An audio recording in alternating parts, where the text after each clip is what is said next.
Hey guys, the late evangelical preacher A.W. Tozer wrote this.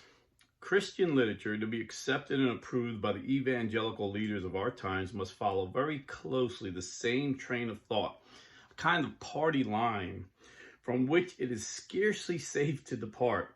A half century of this in America has made us smug and content. We imitate each other with slavish devotion, and our most strenuous efforts are put forth to try to say the same thing that everyone else around us is saying. Now, Tozer was faithful to evangelical doctrine. He wasn't talking about doctrine. He was talking about Christian living, how to live like a Christian, and and you see it like amongst evangelicals where they'll just bend over backwards. All the preachers will try and say what the other preachers are saying, but in their own unique way.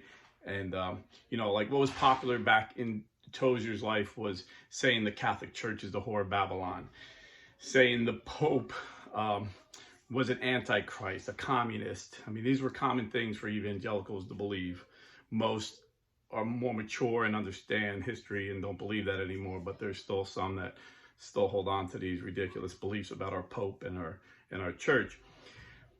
But in the same way that Tozer pointed out the era of the evangelicals, I see that from a Catholic point of view, that Catholics will bend over backwards just strenuously saying the same things about the Pope, about Pope Francis.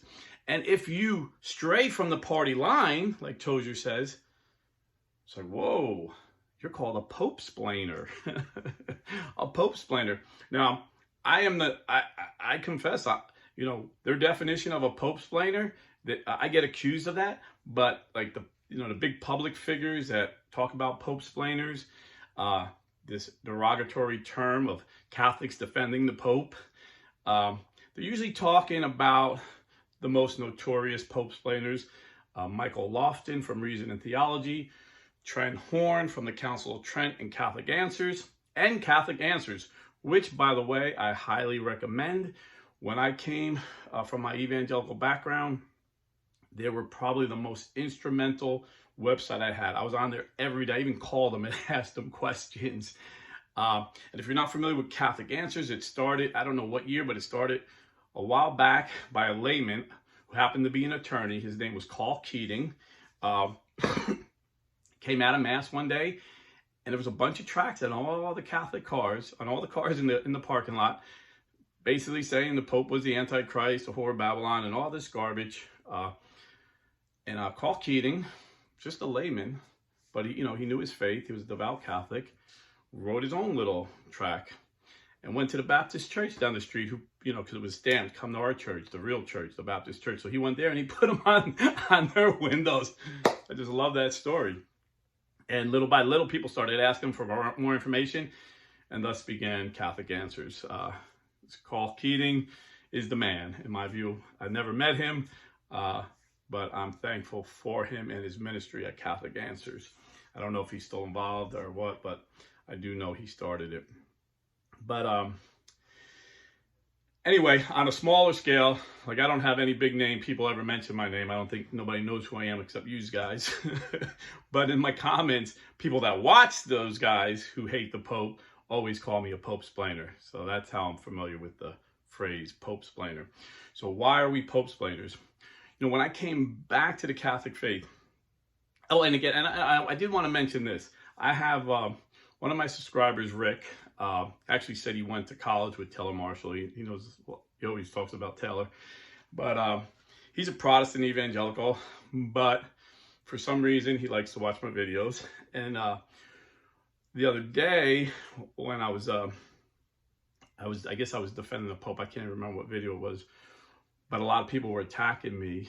And he's like, yo, what's wrong with Rob? He was an evangelical who would bash the Catholic Church. Now he's a Catholic who bashes evangelicals. Isn't that good? So if you're an evangelical and you see me as bashing the evangelicals, please forgive me. I just read A.W. Tozer because I have a lot of respect for A.W. Tozer. I did a video the other day about Dr. Francis Schaeffer. I have a lot of respect for him. I don't mean to bash you guys. Sometimes I do bash like individuals, like idiots like Isaiah Salvador. I probably shouldn't say idiot, but ignorant people like Isaiah Salvador who say Catholics aren't even Christians, so sometimes I may get a little aggressive. But all in all, you're our brothers. The Catholic Church recognizes you as our brothers, but I want to bring you into the fullness of the faith. See, because Protestantism has cut off so much of the richness of Christianity. But why am I considered a Pope-splainer? So I've made this channel to bring evangelicals in to explain to them why they're wrong and why they need to be Catholic. And my goal is to bring many back. And I get emails all the time saying, I was, helpful. It's the Holy Spirit that brings them back into his church, but that I was helpful, and then some that wanted to leave said I helped them to stay in. And a lot of them that left and came back, they left because of people attacking our Pope. So the greatest obstacle to evangelization today, when I evangelize non-Catholic Christians, they're always quoting guys like Taylor Marshall, Father James Altman, Kennedy Hall, and then what they're saying is, well, you got an evil Pope. Why would I go to a church led by an evil Pope? So then we have to explain why the Pope is not evil. And they call us Pope-splainers. But these people, they hate the Pope so much, they literally lie about it. So I point out the lies. Like, Taylor Marshall, I got like 5 videos of his lies. The Catholic Brothers got a video about his lies. Michael Lofton is always pointing out his lies. He lies. He's a liar. He literally lies about what the Pope says, or misleads you into thinking what the Pope said. He says something different. And what made me make this video today, I have a video I was really excited about to try and bring evangelicals back again. This is the new evangelization, bringing baptized Catholics back into the fold. One of the greatest arguments against Catholicism, I had what I considered the best defense, and that was going to be the video. But, when you see so many attacks on our popes from within, you got to respond to it. I feel like I got to respond to it. So Michael Lofton, just the most notorious of us Pope-splainers, just posted a video saying, did Pope Francis deny he's the vicar of Christ? Because Father James Altman just dropped a video lying, saying that Pope Francis said he's not the vicar of Christ. And a lot of people still believe this lie. I forgot about this one. I made a video the other day, and I even said I'm probably forgetting a lot, or there's so much I can't put in. But I wish I would have remembered to put this one in. It was 10 years of lies about Pope Francis. And that's like a common one. People believe that Pope Francis doesn't want to be called the vicar of Christ. Well, where does this lie come from? Like Michael Lofton pointed out, like he shows you right there, it was a yearbook. So they have a yearbook on the Vatican, I guess every year, and talks about the people served in the Vatican that year. And in the past, they put Vicar of Christ on top of Pope Francis's name. And this one year, they put it on the bottom. That's it. And Michael Lofton pointed out since then, at least 3 times, that Pope Francis referred to himself as Vicar of Christ. So Taylor Marshall started this lie years ago, and people just kept spreading it. And Altman repeated it the other day when he dropped his video talking about killing the Pope, that we should wrap a millstone around Bergoglio's head, because he doesn't believe he's a Pope, he's a sedevacanist. He believes the seat is empty, and throw him into the Mediterranean Sea. And it's funny because, and I'm going to get to the meat of this in a second, but it's funny that that same YouTube channel that shows Altman, they have another priest on there, a guy named Father Nutella, or his name is Alessandro Nutella. I guess he's Italian or something.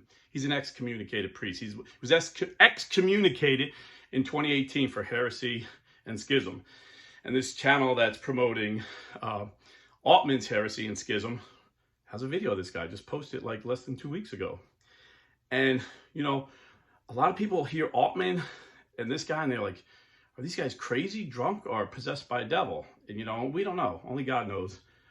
But this priest, Nutella, or maybe I'm pronouncing it wrong, Nuella, but it's N-U-T-E-L-L, who's excommunicated for heresy and schismatics and in schism. his fellow priests said they tried to help him because he's schizophrenic.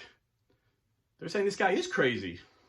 So these are the kind of people that are being promoted on YouTube.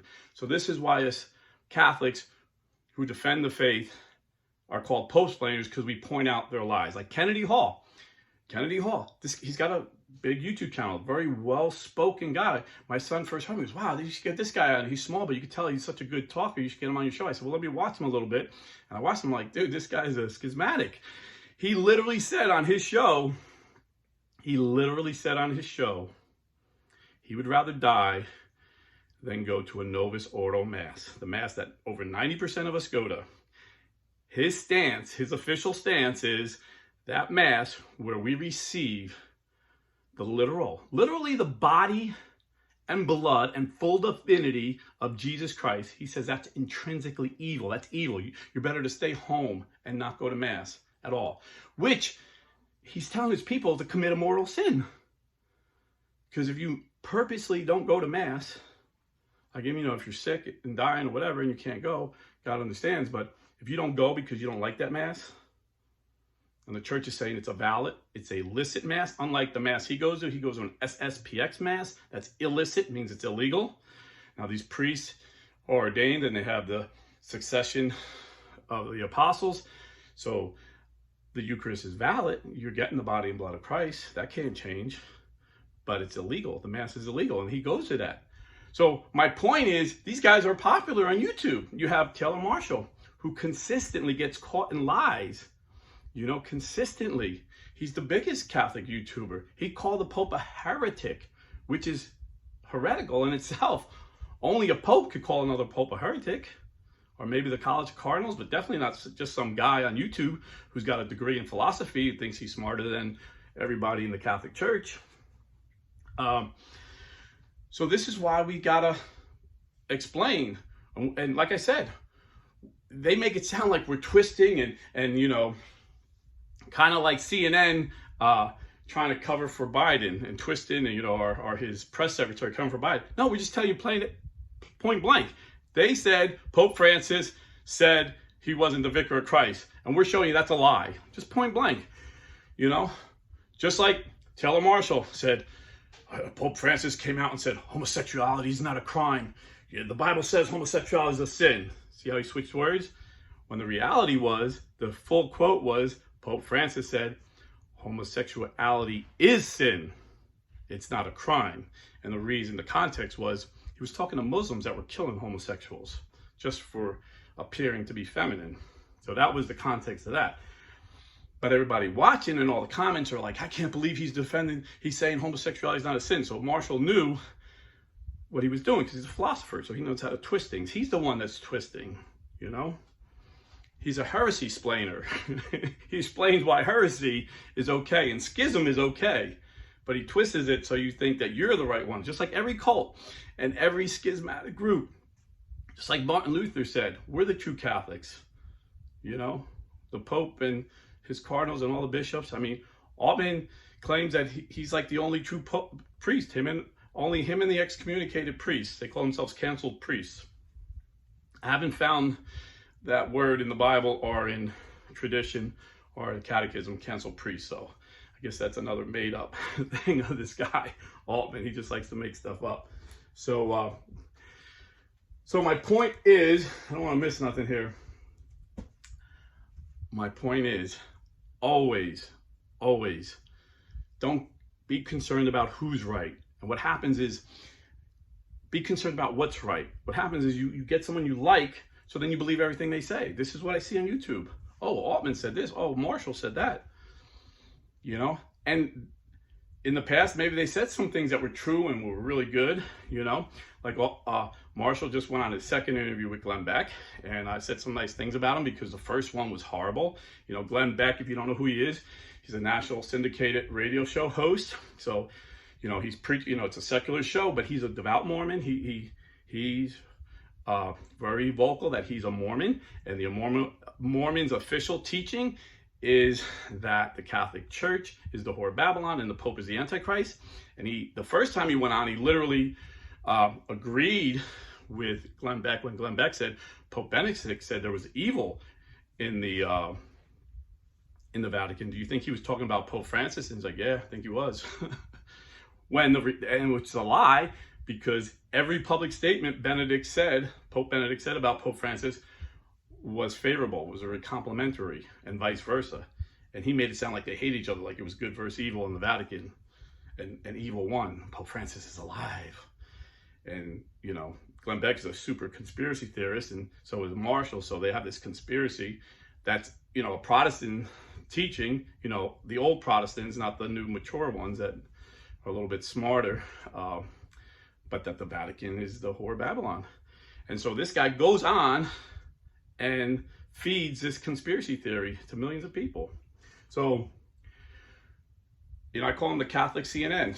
You know, just like CNN, anything Trump does, they spin it and make it look bad when he was president, and then they would literally have to make up lies to keep it going. That's what Marshall does. Anything Pope Francis does, he turns it around, makes it look bad, and then makes up lies to keep that thing going and keep the money flow going.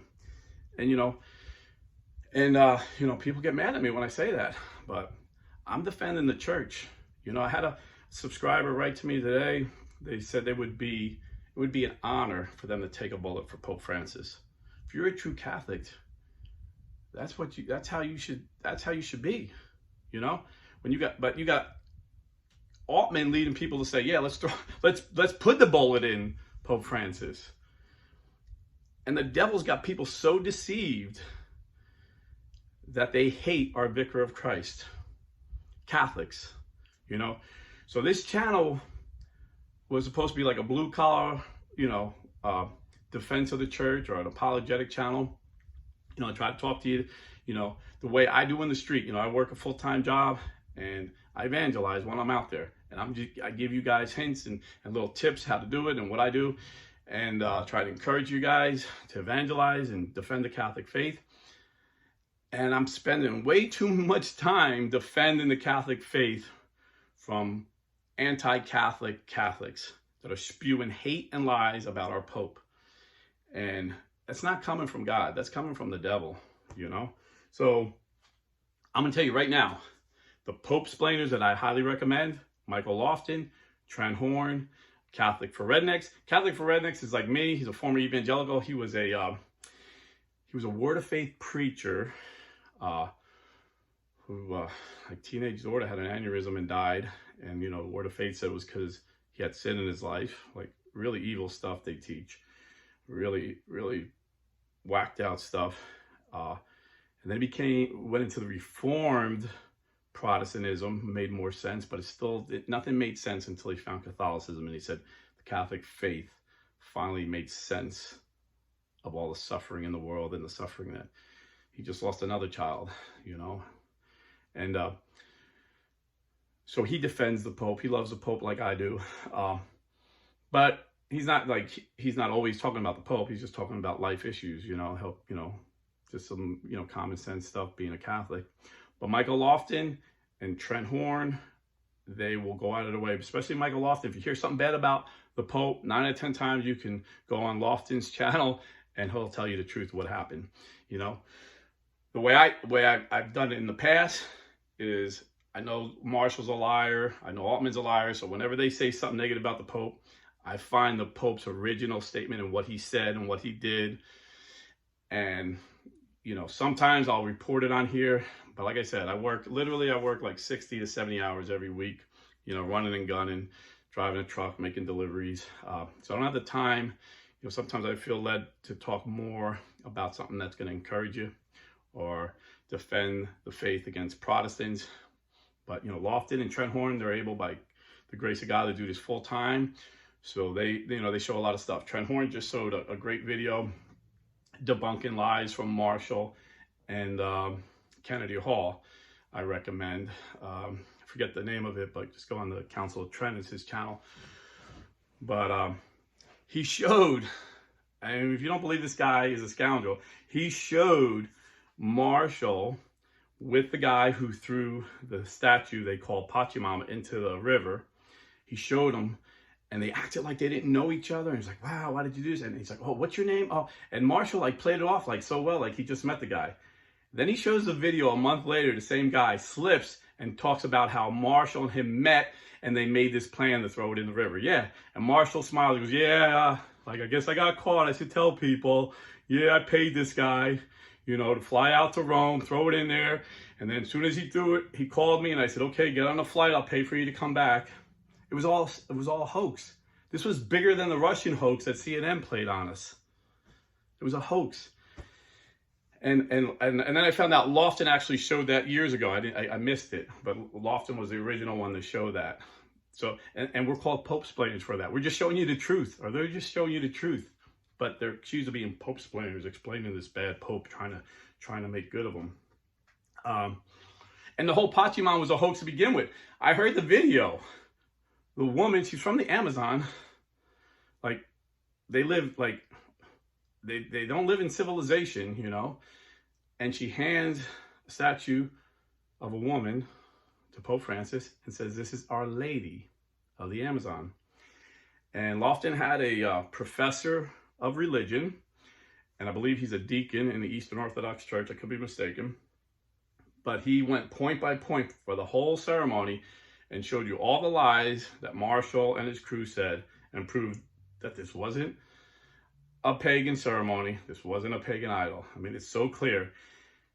I mean, this is how far we've gotten, where Catholics actually believe that our Pope worships a pagan god. I mean, this is so bizarre. This is so bizarre. So, think for yourself. Be a critical thinker. If you hear something negative about your church, investigate it. If you hear something negative about the Pope, investigate it. And if you don't have time, you know, because a lot of you guys work and you got families. I know you don't have time, so you listen to people you trust and you just take it on that. And I get it. You know, I've never been like that. When I was even like, you know, I'll read liberal newspapers, even though I'm a super conservative Republican. I'll read the most liberal Democrat newspapers to get their side, and then I'll read our side, and then I'll piece it together and I'll critically think through what the truth is. You know, you can't be concerned about who's right. It's what's right. I mean, if someone you love is lying about the Pope, you got to call them out as a liar. You know, doesn't matter who they are. And so this is what us PopeSplainers do. And like I said, I'm sure when, oh, and one other thing, you know, there's people that don't like the Pope for other reasons. And they're like, why don't you call this guy? Why don't you call this guy? Because they don't lie, you know. Like, for example, when Pope Francis consecrated Russia to the Immaculate Heart of Mary, Taylor Marshall had a video, and like he does it sneakily, like he's very ambiguous, and that's what he accuses the Pope of being. But he like sneakily kind of makes you think that and he says, is Pope Francis going to consecrate the Pachamama? And he has people thinking that that's what he was going to do. And when he did it, even the most critical guy of Pope Francis, Timothy Gordon, said he watched it and he got tears in his eyes because it was beautiful and he did it right. Because I thought he was going to do it wrong, but he did it right. And now Taylor Marshall stopped talking about it, but recently on Glenn Beck, even like I said, I gave him some compliments because he defended the church a little bit in that second video. But when Glenn Beck asked him, did he consecrate it to Russia? He goes, I have my doubts that it was done properly. So this YouTuber, that's all he is a freaking YouTuber, is going to judge the Pope and say the Pope of the Catholic Church didn't consecrate Russia properly in his view. Because he's Taylor Marshall. You know? So this is what I'm saying. Think for yourself. And never, ever go against the family. God bless, stay Catholic, and do me a favor. If you're buying or selling real estate, please go to realestateforlife.org. We have to support conservative, pro-life Catholic companies. Realestateforlife.org is a pro-life Catholic real estate company that donates a large portion of their profits to pro-life organizations. God bless, stay Catholic.